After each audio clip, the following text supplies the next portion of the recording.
why even your Floyds go to a Sikawu to get... Sipa, it's Michelle. Can you hear me? The ANC... Hi, Michelle. Yes, I can hear you. Please alert the team that my battery is currently sitting on 10%. And it seems like the earpod battery is like on 6%. So must I just ask you one question and then leave it at that? Yeah, because I'm going to speak to the NPA. Sure.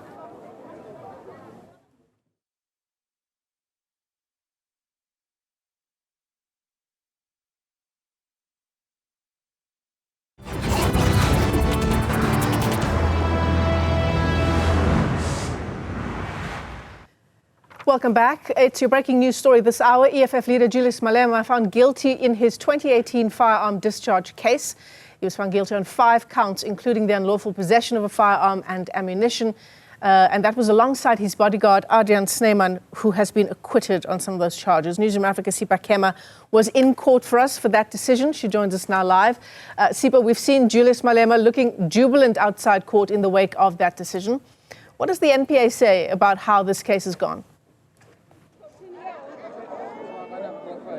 Well, we'll speak to the NPA in just a moment, Michelle. Now, of course, the most important or key part of those findings right at the end is when she spoke about the second witness that the defense had brought in, saying that the witness at some point was argumentative, but also quite sarcastic in his response, but also with Malema as well, saying that Malema was also argumentative, basically painting a picture of 2 hostile witnesses that were brought in by the defense. That was one of the included reasons, as she alluded to, for reaching this verdict. Now, we're going to bring in the NPA. 7 years, Mr. Kyali, you have been waiting for this moment as the NPA and working on this particular case. Let's first get the NPA's reaction on the guilty and also not guilty for Snyman.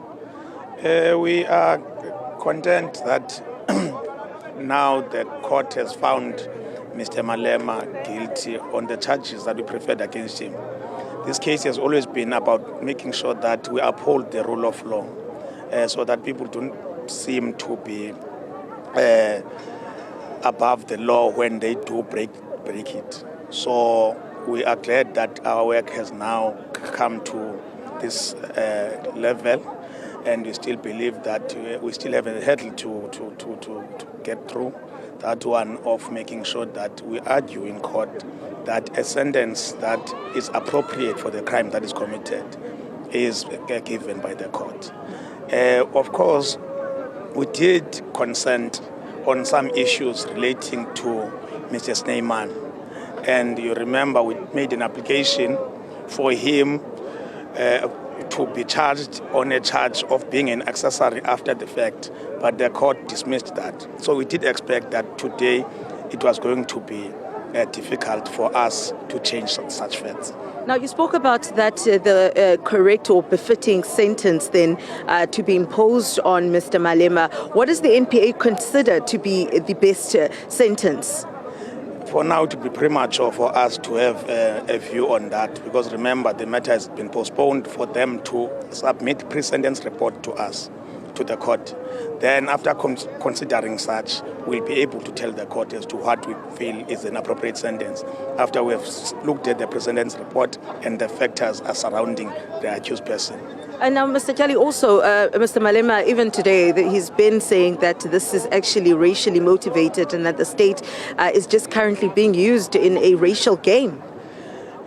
We based our case, and all our cases, in evidence that we have at our disposal. And we believe that the evidence that we led and presented in court was the one that was taken into consideration in arriving at this verdict. So we do not want to venture then into the realm of politics.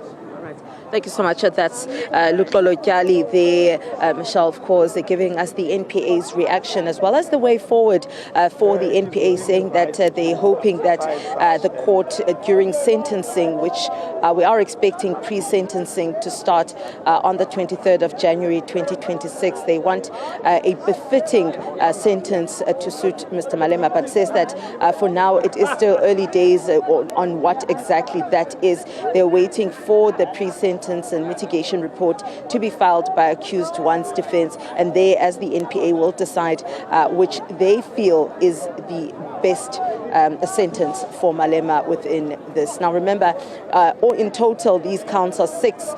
Adrian Snyman had faced 2 of those, count 5 and count 6, and Malema had faced 4 of those counts from count 1 to count 4 of the 6 counts also, and he's been found guilty of all counts against him. So, Sipa, thanks for that. So about, say, 4 months to go until the 23rd of January 2026 for those pre-sentencing reports to be heard in court. Malema, in addressing his supporters there outside court, saying that he will bring Advocate Ncukai Toby for the appeal. We assume he's talking about Advocate Tembeka and Ncukai Toby SC. So we continue to track that story. Sipa Kema and Zoleka Kodashe, part of our team in East London.